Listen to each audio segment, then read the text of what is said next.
It's Oklahoma Archery. Everything archery based out of Oklahoma for Oklahoma. Let's get it started. Hello, everybody. I'm David Bosca. And I'm Neil Cooley. This is the Oklahoma Archery Podcast. I was absent on the last one. Sorry about that, everybody. I know all my fans will be glad that I'm back. It was not the same without you, Dave. You have a certain art to getting the guests to open up and talk a little bit, and it was a little bit needed on that last episode. So Thanks for bearing with us, everybody. It all turned out good, didn't it, guys and gals? Yeah. Well, this week's guest is Neil Cooley and David Bosca. That's the best way to bring this one up. I was going to say, we like to have guests lined up, y'all, but we do want to try to put a regular episode out every week or so. So if we don't have anybody lined up, congratulations, you got another hour and a half of us just rambling about what we're doing in archery. So yeah, I don't mind it. I hope you don't mind it. I hope they don't mind it, but that's what we're working with today. Yeah, and let's be real. If you guys know of a great guest or something that intrigues you in the archery world, and you've got a contact with them, send us their contact information or ask them to reach out to us. We would tag them in the comments. Yeah, we'd love to be able to bring on people that you guys are interested in other than just what we are interested in. Yeah, that was and I like to stick to Oklahoma or the surrounding states, but we had Dane Johnson on there, and when you get these high level shooters, there's such a wealth of information that I would rather have the education on there. I don't care where you get your mail, I just want to talk archery. So, shout out to some of our more distinguished guests for spending time with us, sharing the knowledge. That's what makes archery great. Yeah. And I remember our very first guest we ever had, and we were just fortunate enough that he is a local guy, a local pro shooter, Chris Hammond.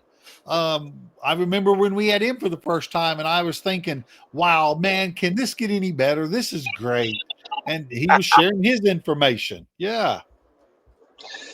I think our first guest was Chris Edwards, actually. Oh, did I speak out? Okay. Oops. We've had Chris Edwards, Chris Hammond, Chris Sanders, Chris Hacker. Basically, if your name's Chris, you've been on the podcast. Yeah, just fill in the last name here. Well, pretty much. Well, Dave, what have you been doing in the old warehouse? Oh, man, everybody knows. What was that? End of February, I got the new Matthews title, got the new Title 40. Basically, I just set it up just like I had all my PSEs and been shooting them. And man, it's a beast. I absolutely love the title format, the whole thing that they've got going. And recently, now it's time to question and ask questions. I'm toying with different arrow combinations. Leaving my aluminums on the side right now. I'm playing with Carbon World. And I gotta ask those questions of this bow. What do you like? What don't you like? So that's what I'm doing. There you go. I know the aluminums do great. What are you testing first on Carbon 27s, brand and tip wise and vein wise? First one I tried was the Easton Super Drives. Second one I tried is the Ultra Centrum 27s, because I owned them already. So that's what I've tried. Yeah. I don't own any Victories. I don't own any Gold Tips. I Black don't Eagle? know. I hate to say this, but the only one I think that I would be in a world of trying might be the Victory, since it's a different style carbon, a different everything like that. I think the Gold Tips would be very similar to what I already have, because the Ultra Arrows are a 200 spine that I got, and I think that's pretty well what the Gold Tips are. in the same style of carbon. The super drives I have are the 300 spine or 280. 280. They're 280 spine. So I can kind of get the two different spines there. And tip wise, I pretty well stick with 150 on the carbon. I haven't played much of anything else. I really like what these have done initially. Yeah. There you go. I was going to suggest the Black Eagle just because you can get them in a 300 or a 350 spine. Years ago when I shot Black Eagle, my go-to back then were the PS26s. I love those PS26s, and we're talking 5 years ago, 6 years ago. I didn't get along with their 27s, but I did get along with the 26s, and man, that was the ones that roped me into the big shafts. Was the PS26s with 6 vanes. 6 vanes. And now you're shooting the title, which is not a shoot through riser. So 3 fletch, 4 fletch, 6 fletch, or all of the above. 3 fletch with a QAD lizard tongue. QAD lizard tongue. Okay. No clearance issues there. No. I do have. I am. Go ahead, Dave. Oh, I was saying I do have to slightly turn my knock. The inside vane has to slightly ride up a little bit to clear the blade. But my bow setup, I have a right turn arrow, clocking arrow, and the inside of that vane will clip the lizard tongue. So I do have to turn the knock just a little bit, so I got clearance all the way through. But it's an easy. It clears fine after I do that. Right turn would be a clockwise. Yes, sir. It's a clockwise turn. Yes. And what strings are you shooting on it right now? Rogue. Okay. I know different strings twist different ways, and some people will say it'll change the way your arrow spins. I've always had mine turn counterclockwise, but I've been pretty consistent on what strings I shoot, so haven't ever had to strip them all down and refletch them, but I know Dave will do it. The match strings that come from factory did turn left. Okay. And when I put these rogues on, I had to strip them all down and go right. Yeah. I've told people that when they say, I want to switch strings, I said, well, you can go with a lot of good string builders, and there's a lot of good people out there that can build them for you, but you really gotta wonder if it's going to make you change the direction of your offset or the direction of your helical, because you don't want to see that arrow get halfway there and turn over the other direction. Yeah, it loses speed, consistency, and there's a lot of people that don't believe in that, and there's a lot of people that do. I just know what I've done, and that's all I can stand by. Well, I'm right there with you. I'm back to the drawing board on arrows. We had a qualifier out at Crowder Lake this past weekend. Had some pretty significant wind, and I'm running about a 380 grain PS23 with a $120 in the nose and 3 FFP Flex Fletch 225s on the end, and I was just getting bullied around by the wind. So going to stick with the 350 spine 23s. I'm going to run 140s in them. I've got the tips coming, and I ordered every vane Flex Fletch is making right now. I think I spent $193 on 100 packs of SK2s, Pro 2.5s, Quad X's. I got some more FFP 225s. I've got some of the 3.5s at home already. What was that other one I ordered? What's the other Flex Fletch vane? There's probably that 185, isn't it? No, the Silent Night. I'm trying to get. I'm going. Okay. Yep. I'm gonna on the little ones. I'm gonna go 4 fletch on them. On the 2.5s and the Silent Nights, I'm gonna stick to a 3 fletch, and I'm just gonna see if I can put a little more correction on those vanes for outside, because that bow was shooting so good indoor, and we've been really, really lucky with not having a whole bunch of wind. And man, I got out there in the wind, and I thought I was breaking good shots, and that arrow would really, really carry.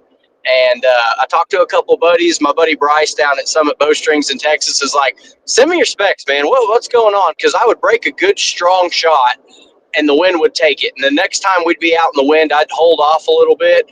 And and we're talking 20, 30 mile an hour gusts.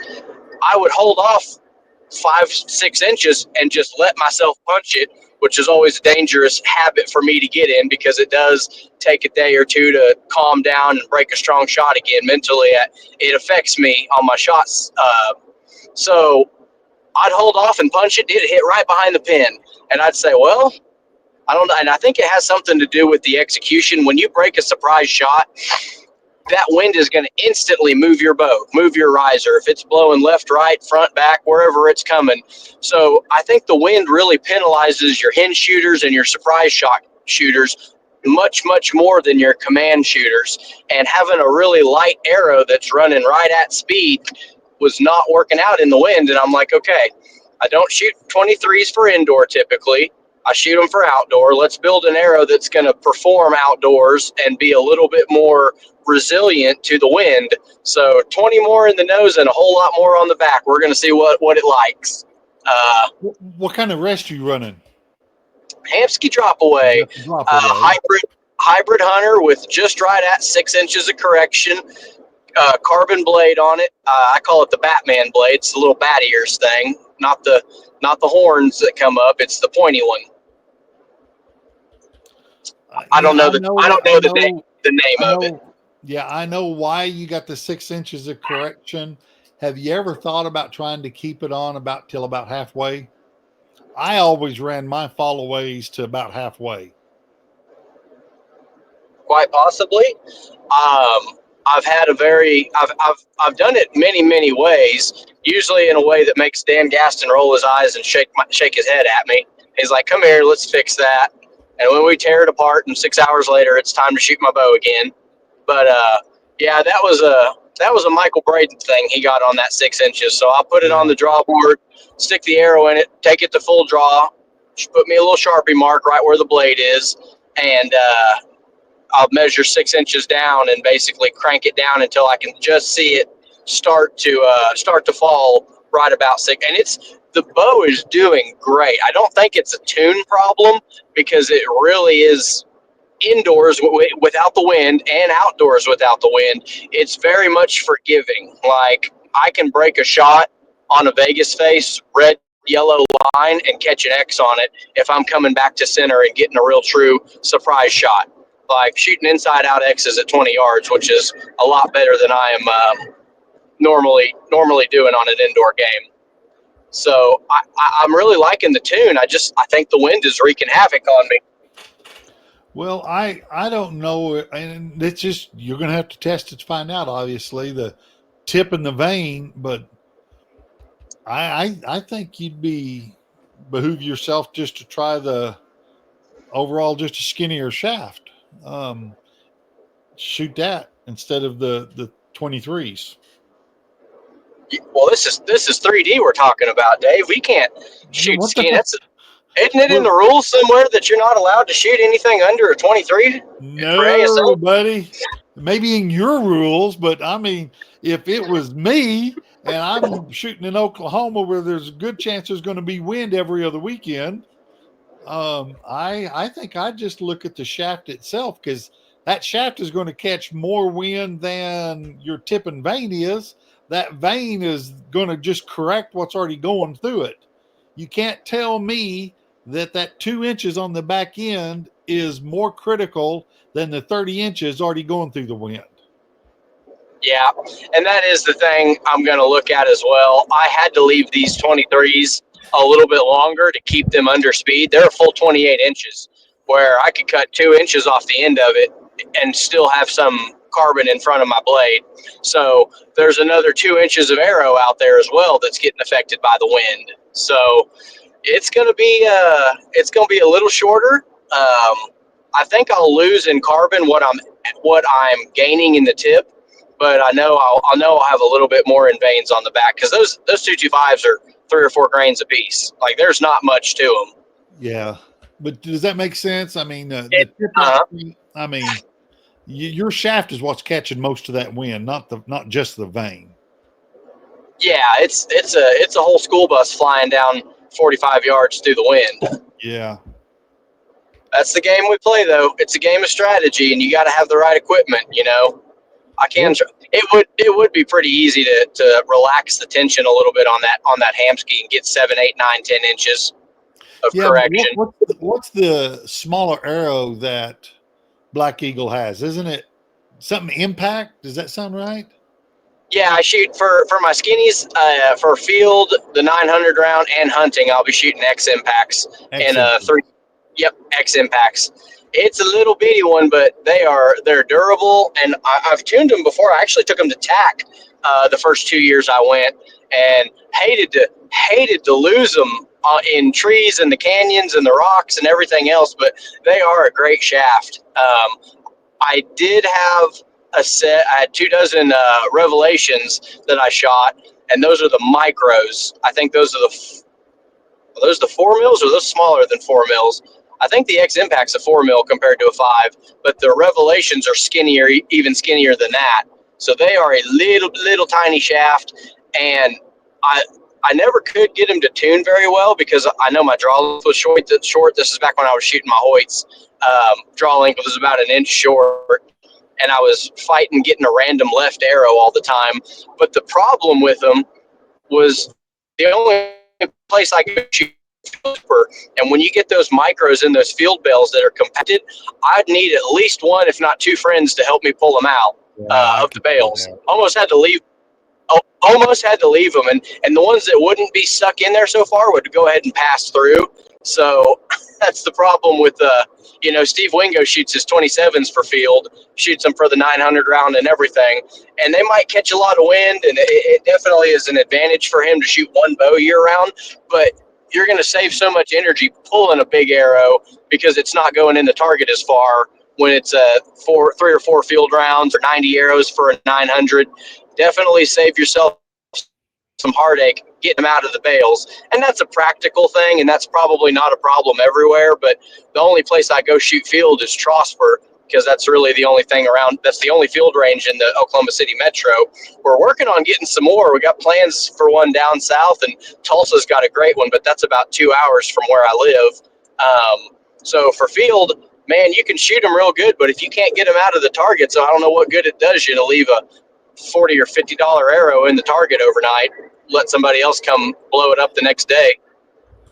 Yeah, that's the reason I was saying if you get the tip and the other, and you still see the same thing happening, I'd literally just look at a smaller shaft. If you're trying to beat the wind, and you have to be real with yourself, out of the 3D tournaments you're going to shoot this year, going to be in Oklahoma, going to be what or where, you need that shaft.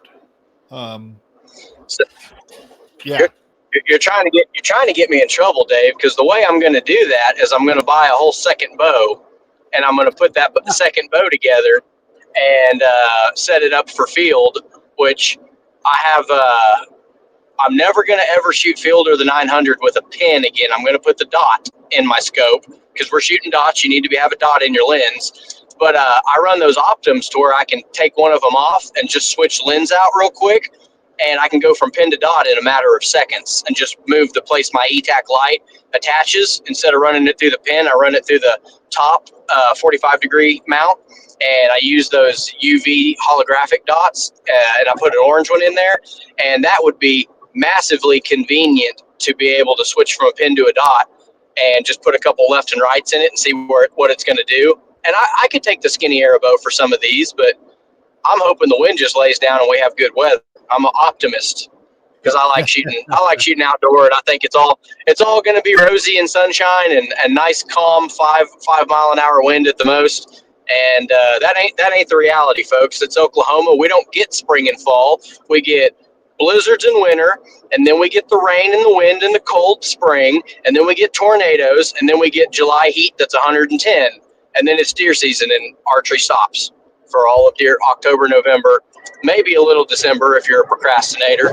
But it would behoove me to have a skinny arrow set up, because you've seen the pros do it. I mean, a lot of the female known pros out to 50 yards, they're shooting skinnies all the time. Paige will do it when it gets really windy. But to be good enough to switch between one bow and another like that, man, I've never got two bows to feel the same way. But I am hoping that I can get another Exodus Pro SD coming and set it up for skinnies, because I've got them now. Just haven't put them together yet. So your goal, though, is to take 23s, put 140 in them, Cut a little bit off the front, a little bit bigger vein, and that straighten out or hold up to the lighter winds. Yes, with cutting a little bit of length off.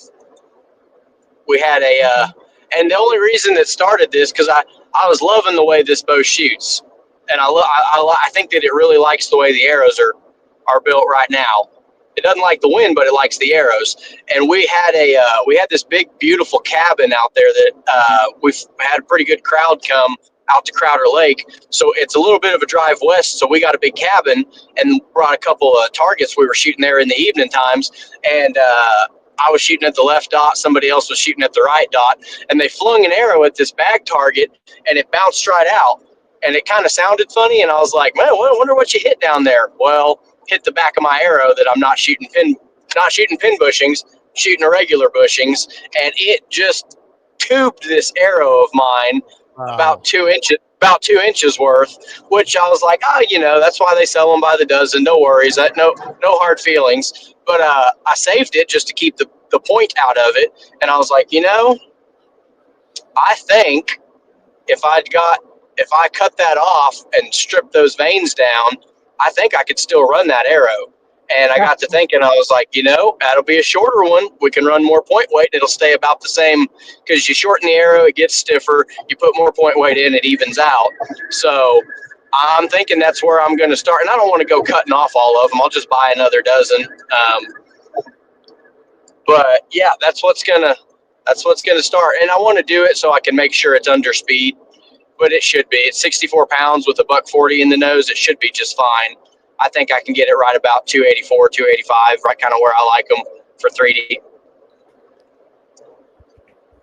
Well, I'm thinking. You'll have to report back and let us know. Yeah, the only problem is breaking a clean shot. You can build all the arrows in the world. If you can't shoot, doesn't matter. Yeah, but you'll know that's always. That's what you were saying. You knew you were shooting good. It's just that it didn't finish out right. Yeah. That's how you know archery's a sickness, is because most days you go shoot your bow, you're like, man, I hope the wind lays down and we can go get some good arrows downrange. And here I am going, man, I hope the wind blows like a son of a gun so I can go test these arrows in it. Like that. Yeah. That is the extreme opposite of what you really ought to say before you go shoot your bow. But, you never know during state. July, it usually calms down pretty good, but we got a qualifier or two every weekend from now till then. So we'll see. I'm sure I'll have plenty of opportunities to go test it out. And if I don't like it, we can always go to the skinnies, but I need all the help I can get catching those lines, man. Yeah, those skinnies, they're just a little harder to tune because you got less of an arrow for that string to stay in the middle of. So you're saying that you'll be shooting 27s when you join us on the 3D trail? Is that what I'm saying? I didn't realize that. Well, that sounded about like what you meant. I've got some Super Drive 23s. My QAD's a swap rest. So I've played with some 23s with a swap rest and just strung a new sight on it, so I didn't have to mess with my sight. And the first 24 hours, I didn't know if I was doing right or wrong, but after I pulled my head out of it, and then I realized what I needed to do, and it was doing good. I can't complain. I'm not sure if it's 3D worthy, but it's definitely it's a good start for this bow. Like I said, this bow's brand new. It's a whole different platform.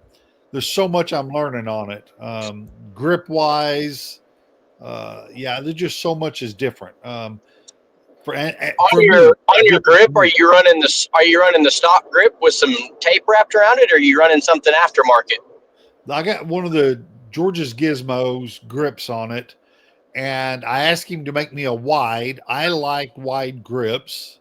He made me a wide, and I've made it even wider. I've taken a piece of hard plastic and I've put it on the back of that, and then I've wrapped on top of that to make it even wider. That wide platform in my hand with the wide platform of this bow is, man, to me, it's stellar. It's absolutely amazing how it doesn't move left and right. Yeah. There you go. There you go. And to be fair, you have larger than normal hands. I, I'm the chromial man or whatever that's word's called. Yeah. Cro Magnum. Magnum man. There you go. Yeah. But yeah, I like a wide grip for that reason. And it gives me a solid platform to push on. So, and I've tried torque tuning. I've done everything to this bow. Dude, at 20 yards, I know torque tuning, but to me it's 20 yards. Um, it doesn't leave a 10, left and or right. It just stays right there, and that's where it is. So, and I've torqued it both ways, and it's staying in the 10. So to me, that's good. Man, I'm excited. It's archery season. It's not indoor, it's not outdoor, it's not field. It's just archery season. Like we got so much going on. I know Trosper, I think, is doing a field round this weekend. I'm not sure. I've seen some posts about that. Coming up on the April the 12th, the S3DA State Championship is going to be at the Gun Club. Contact Andrea Waldridge for any questions on that. We'd had this coming weekend. Let's see, what's the date today? The 2nd? Today's We second. had, yep, April 2nd. This weekend, we had 2 qualifiers. We went ahead and rescheduled one. And I want to clarify real quick for everybody out there in ASA land. We have a Oklahoma ASA qualifier located in Borger, Texas at the Canadian River Valley Gun Club. It's just a little bit closer to Oklahoma than anywhere in Texas. It does count for Oklahoma Shooter of the Year. It is 20 targets. So that kind of got thrown on the schedule, and I'd had a lot of questions. It's been rescheduled to June 21st and 22nd.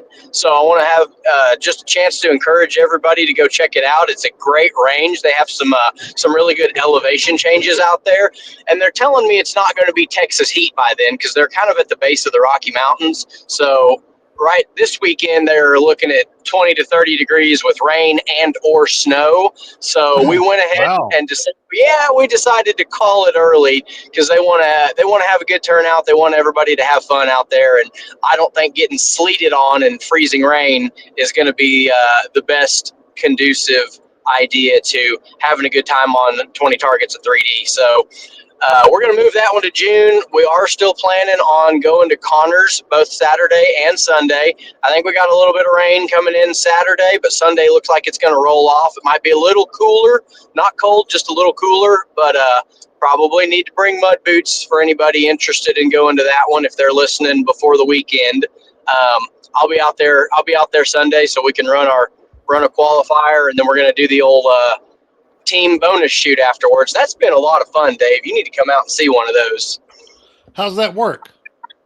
So we put 4 targets up. Sometimes it's 5, sometimes it's 3, just whatever I can fit in the truck. And I'm trying to rotate them out so it's always a different looking target. But we put teams of 2 on each stake, and you can shoot at the 14s. You don't have to call uppers or lowers. So it's kind of like a pro-am team shoot. So mulligans are $5 per team per target, and this is all going to fund our buckles in Oklahoma. And we've been raising some pretty good money on them because these guys will realize, hey, I hit a couple 12s and my partner hit a 14. We're in it, and it pays back 75% to the winner. So if you think you're in the money, you're going to spend $5 or $10 on a mulligan. And the first couple of weeks, we tried to do it blind draw, but we had so many people waiting around before we could get started that we're trying to get them moving faster.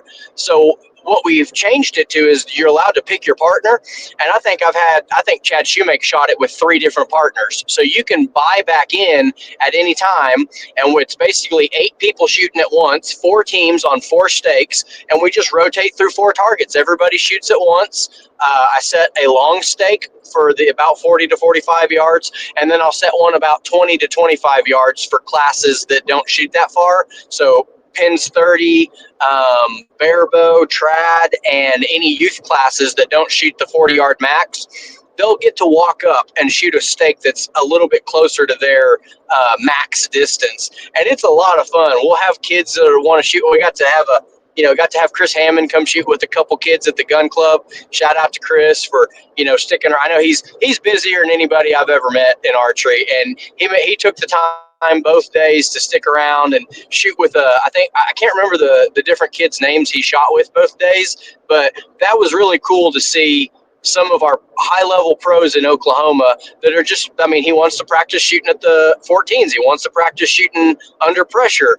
And he was good enough to pick a kid to shoot with both days. And the kid's like, yeah, buddy, I got me a ringer. So that's cool to see, because you not only get everybody together as opposed to out on the trail where, you get to talk to your buddies before you go and after, but everybody just gets in their truck and leaves. It's a good opportunity to stick around and meet some new friends, that kind of thing.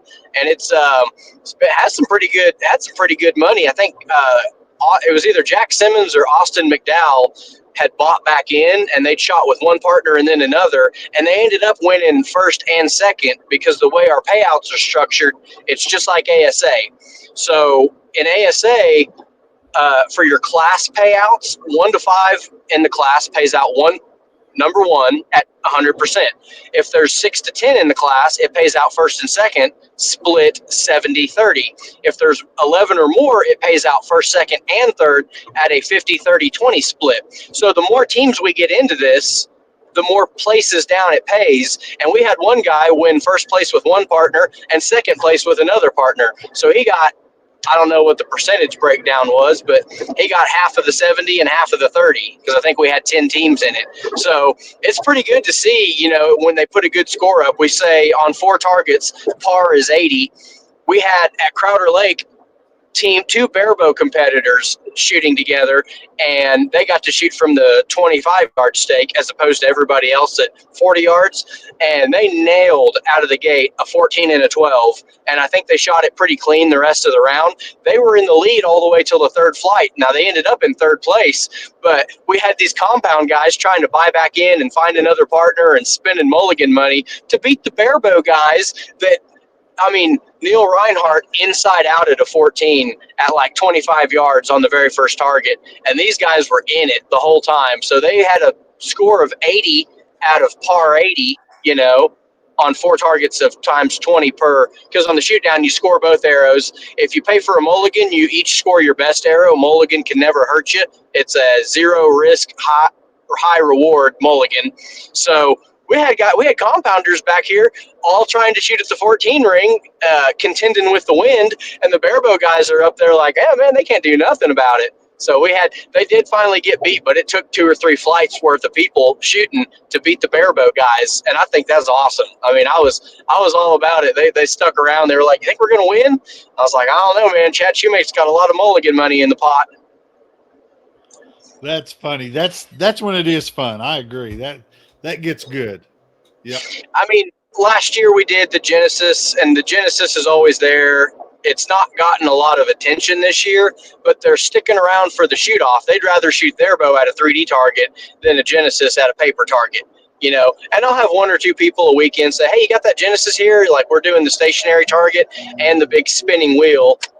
We're doing both of them, but man, I'd sure rather have people shoot foam and practice at those 14 rings, because it's fun. You get to see the pros do it at the shoot down, and everybody's like, "When do I get to shoot 14 rings?" It's like, well, you're going to have to practice a lot and pay a lot of money in entry fees if you want to make the shoot down and get a chance to swing at them. But at the Oklahoma ASA, we do it every weekend at both days that I'm there. So, plan on coming out Sunday to Crowder and see what it's about. And that, we're letting you pick your partners now.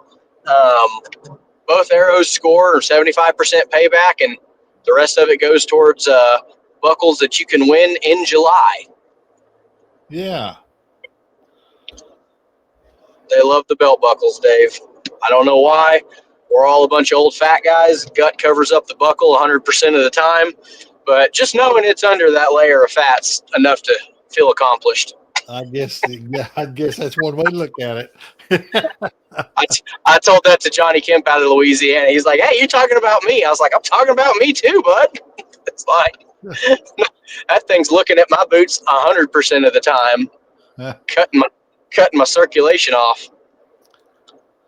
So, But I don't know. Go ahead. I forgot what I was going to say. I literally was fixing to say something. Done forgot it, buddy. Oh, pro-am shoot downs. Yeah. Pro-am. What did you think of that this last weekend? Shout out to our very own Mr. Lawson Vet. Made his first known pro shoot off. Came in at 5, got up to 3rd or 4th, and went out as number 5. But there ain't no shame in that, man. He's a sophomore, freshman, or I think he's a sophomore now in undergrad, and he's out there going to battle with the best of the best, and doing great, man. He's putting up some big numbers at 60 yards. So that's. I'll tell you what, I got a feeling that ain't going to be his last one. No, that was just toeing the swimming pool before you cannonball for that guy. He's got no nerves. He doesn't move when he's at full draw, and I thought he was going to be judging targets if they went to 60 yards, but I guess he's gonna stick to the known game.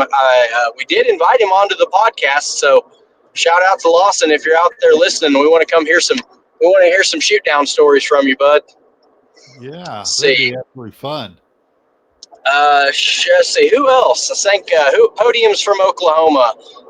Both of the Loudon kids, Mason and Mackenzie. I think one of them got 2nd or 3rd, and the other tied for 1st. Isaiah Rael, we just had him on for winning nationals. I think he wound up 3rd in K40. Quinn Rogers, I think, got top 10. I think he was 6th. Shot 20 up and 20 up both days. Shout out to Quinn. Rick Gilly ended up 4th in the Master Seniors Known. I think that's we're proud of him. I think he was probably disappointed. He's probably never finished lower than 3rd that I've known him. So on an off weekend, still made the top 4. Trying to think, Brad Yules in Open 40, he wound up in the top 10 again. He was your champion from Foley. Who else? Easton Gregg in K45 had a monster day, wound up on the podium sitting at 3rd place. Shout out to Easton, shooting the Dart and Sequel 35 with Summit Bowstrings out of G2 Shooting Academy. Who else from Oklahoma? I am Steely. Shannon Steely got 3rd in Women's Pins 30, shooting a Dart and Mentor. Had a good tournament. Got 3rd, standing on the podium. Who else am I? There's a couple of them, Dave. Yeah, there's a couple. Oklahomans right there. Heck yeah. I wish there was a way to track by state at Pro-Am performance, because there's a ton of people in Oklahoma that can shoot, but we go to the Pro-Ams and we end up doing pretty good, myself not included. Disclaimer. Yeah.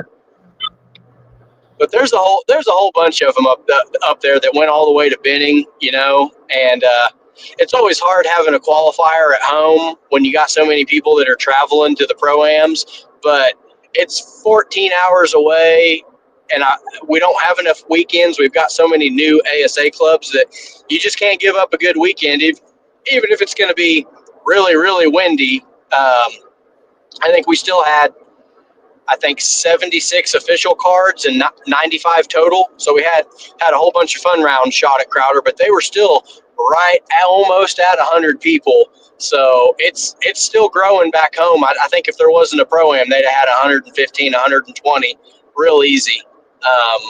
So it's been a good year. The numbers are way up from last year, and I want everybody to know that I appreciate you spending your weekends with us. I know it's a hobby for most of us, but y'all treat it like a full-time job.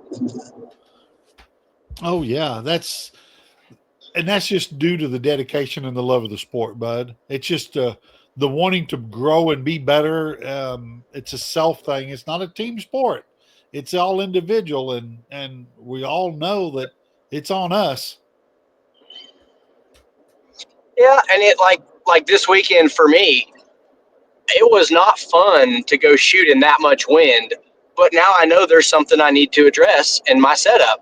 And I'm not blaming the setup. I didn't shoot. I didn't execute well because I wasn't seeing my, pin sit still like I'm used to. So that's on that part's on me. But even when you struggle, you have something that you can look forward to. So I know now that I'm going to go tinker with a few arrows. Gonna buy some vanes. I mean, a lot of vanes. I mean, Dave, I think I spent $193 on Flex Fletch vanes. I mean, yeah, we're in it up to our eyeballs and another 40 or $50 in Smith Brothers tips just because my arrows got slapped around by the wind a little bit. Like, yeah, $240, we can fix that. We can fix that real quick. You Another know, 200 in shafts. Yeah, that's a yeah, $400 problem. it's never an easy fix. It seems like it's always in layers, doesn't it? It's a process. It's a Yeah. process that you go through, but we're doing it early. And I mean, we're just now into April. I mean, we're 8 or 9 qualifiers into a schedule with 22, 23. So we're not even to the halfway point yet. Now's the time when you're going to tear it down and start it because you'll have to move the rest a little bit to tune it, and you'll have to change the sight tape and this and that. But you got plenty of time. You got plenty of time now, and the weather's only getting better. It's going to get hot. You're going to have ticks. You're going to have mosquitoes, all that stuff. But time's on your side right now. Don't be doing it in June hoping, I hope I can get this set up before, July rolls around. We're at a state championship every single weekend. Like, we got Texas, we got Arkansas, we got Kansas, we got Oklahoma. I'm going to try to hit New Mexico if I can get my way into it. So there's, 4 or 5 weekends in July. It's too late. You need to be done, dialed in, and finished by June. Okay, so I got all of April and May. I got 60 days to figure this bow out, and that's what we're going to roll with. There's not going to be any changes like last year where I run my back bar off the front a week before leaving for Coleman. That was ill-advised. I'll throw this out there, and my biggest thing about shooting outdoors anymore is I can't see. That's the reason I've pretty well stayed at 20 yards. My back has been an issue, but it's hard for me to see beyond 20 yards with my eyes. And I took them 23, switched the rest out, put a new sight on there. I went out there and I was standing at 20 yards and it was fine. I stood at 30, couldn't see my pin. I'm like, this is crazy. I mean, at first I'm sitting there going, I know I'm on the same spot because I sighted it in, and the next day I went back out and it was 6 inches up and down. I'm like, what is going on? I know it didn't change that much, and that's when it dawned, or when I realized I can't see. So I started with the most obvious. I came back in and I changed my dot, not dot, but my fiber optic. Went back out. That didn't do anything. Same thing. So I came back in. I changed the magnification in my peep. Went back out. That cleared up of the target, but not the dot. I couldn't see the dot. So still nothing changed. And I was just struggling trying to figure it out. And years ago, when I shot 3D, that was before I got old and I couldn't see.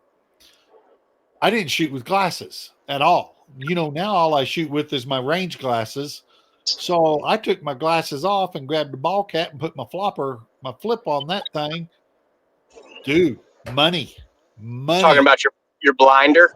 Yes, money. I was like, holy crud. That's how I used to shoot. And for outdoors, that may be what I have to do. Yeah, I was talking with Cutter Wyan about shooting in glasses and how high his peep sight was, and we were talking about changing draw length and stuff on his setup. And do you remember Gilly ever telling you that he went to the optometrist and had them center his glasses, not for looking straight ahead, but at full draw? That's how Did he I ever? got mine.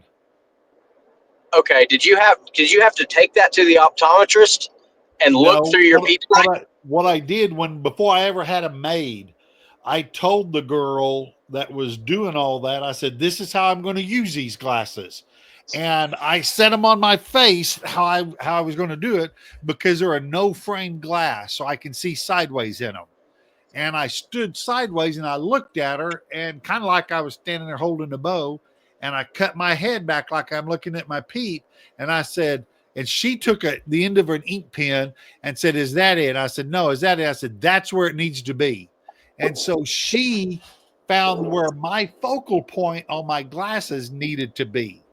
And so, yeah, I had it done. And then that's how, and she told me when I went and picked them up, said the lab called her and said, look, this is way off from in the lens. She's like, no. And she explained to them what it was. And then, so they made them the way I need them. So the ones I shoot indoors with, the focal point on my lens is offset. Okay, because I've seen people tip their glasses off the bridge of their nose to do it, and then I've seen people that'll actually go to the optometrist and glasses, and you got to leave them in your bow case, in your quiver all the time, because it's not going to do you no good to get out there without them. But I think that is, if you're going to shoot 5 to 6 days a week, it's worth a couple $100 to have an extra set of glasses made. Yeah, and I will tell you, I sat there and tried on all kinds of glasses there. You know how they got them all the way around the room. But the ones that worked best for me were frameless. And the frame only comes from the top from one side to the other. And then actually the ones I shoot with are frameless. The eyepiece, it seems like it goes up real high, and it's just goes through the glass where there's nothing even that's in the center where the eyepiece is. It's all on wire. And I even sometimes offset my eye or my nose piece just a little bit. Yeah. So yeah, it's definitely worth it. But that's what I've got for indoors. And like I said, I had to change it up. And if I go outdoors, I will not wear a pair of glasses shooting. Yeah. I talked to Tom Stevenson last night. We were doing a little jackpot at H&H because Sly told us we need to keep doing an indoor jackpot year round. So Sly says to do it, and it involves archery. I'm going to say yes. And Tom was there. I said, do we need to get out of your way? Do you have a student coming? Or, he says, nope, not even. I said, you want to shoot with us? And he said, nope, I will not even hang an indoor target when I transition to outdoor. And I was like, really? He goes, yep, it looks so different from indoor to outdoor that he was just there blank bail at 20 yards and get some shots in. So that was his practice routine for during outdoor season. He was going to get the arrow count in, but he wasn't going to shoot at an indoor face. He was just blank bailing. So I thought that was kind of an interesting strategy as far as the dedication goes. Yep. He said the visual sight picture was so different that it wouldn't even do him any good to practice aiming that close. Huh. That's cool. Yep. Next level advice from a next level competitor. Oh man. Yeah, definitely next level. Definitely. Tom's playing chess when the rest of us are playing checkers. For your analogy on that one, there's levels to this game, and I'll never get to that one. Yeah. It's the same thing Rick Gilly told me. You're cutting out a little bit, Neil. All right, folks. He may be in a spot. I can't hear him. Still got me? There you go, back, man. Talk to me. You got me? You got me, Dave?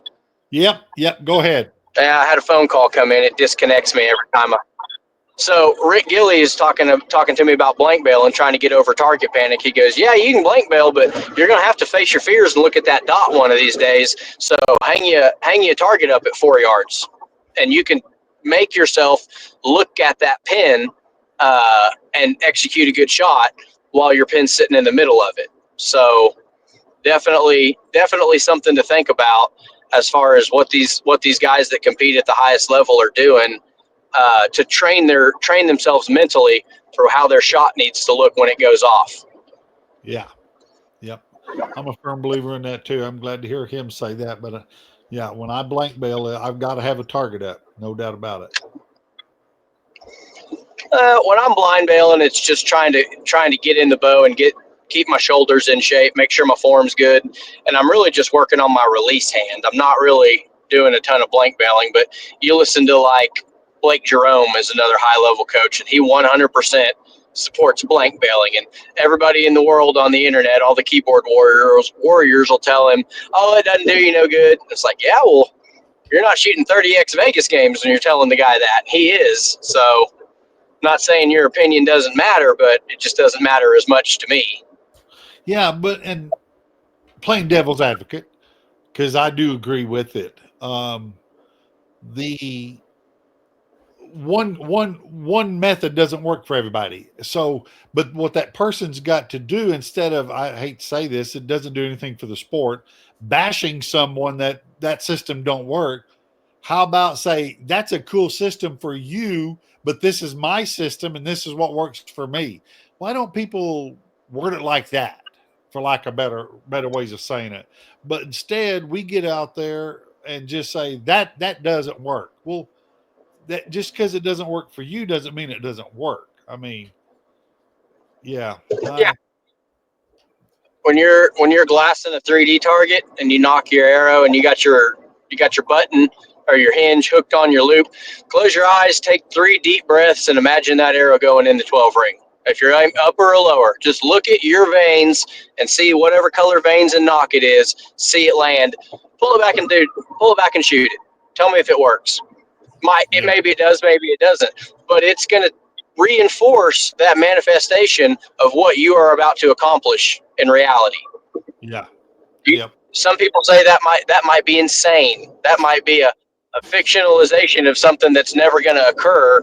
But when you're squeezing on that hinge, you're squeezing on that button on a 45-yard Wolverine in the wind, and you've already seen yourself make the shot, you'll start to believe yourself.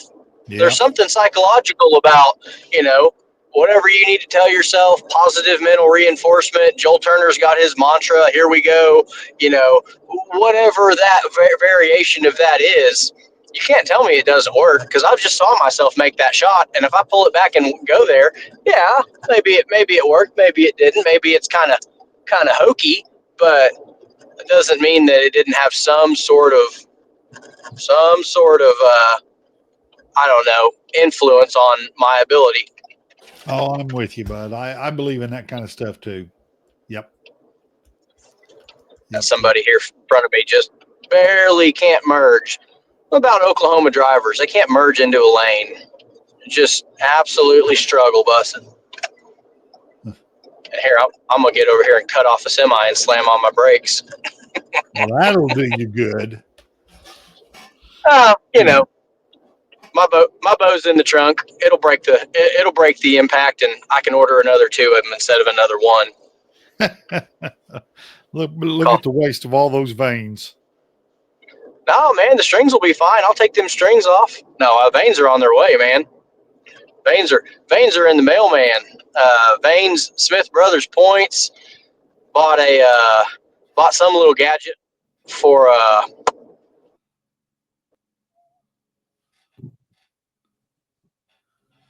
maybe Neil pulled in front of that semi. There he is. I'll be back.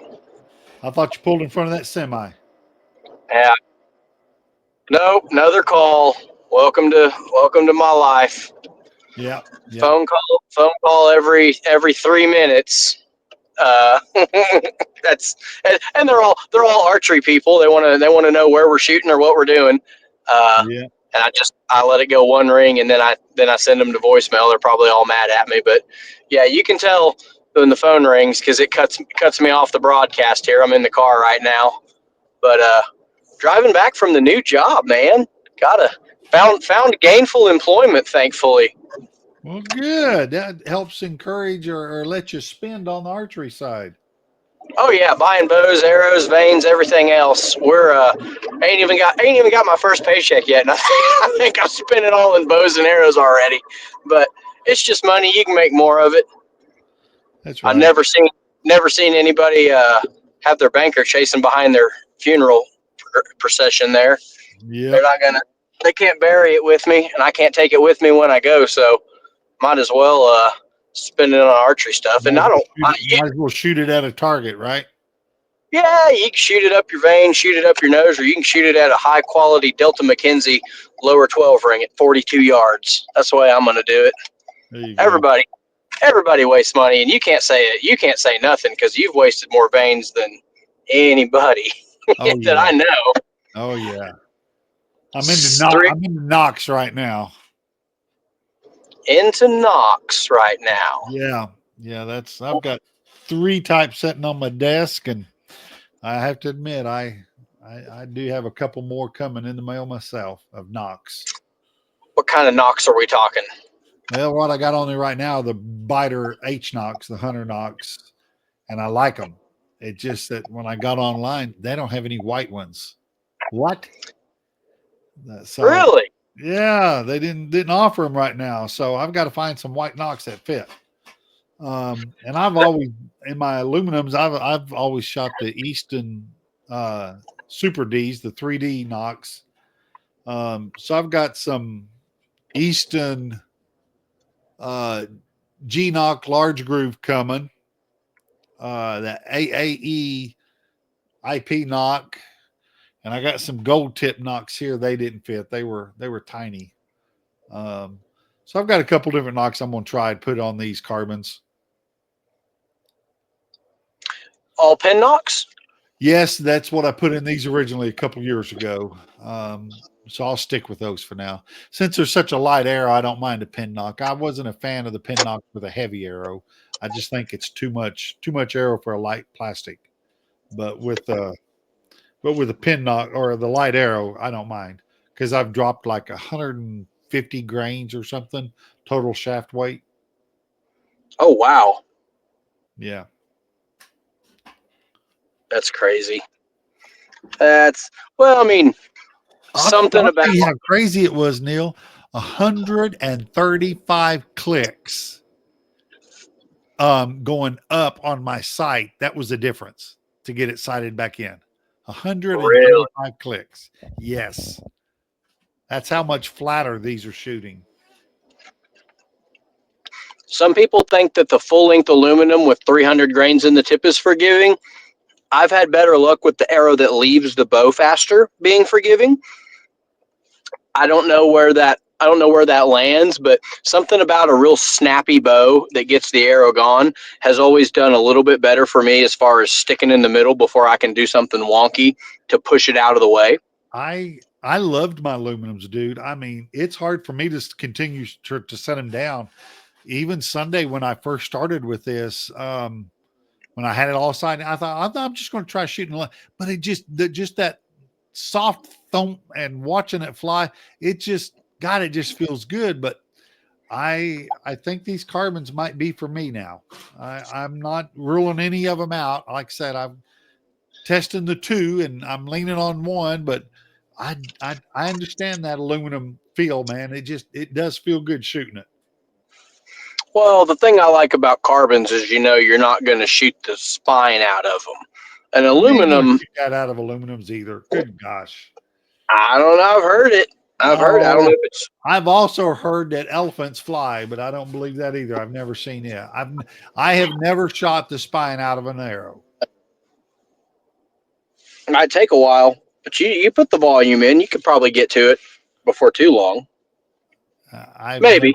I have never shot the spine out of an arrow.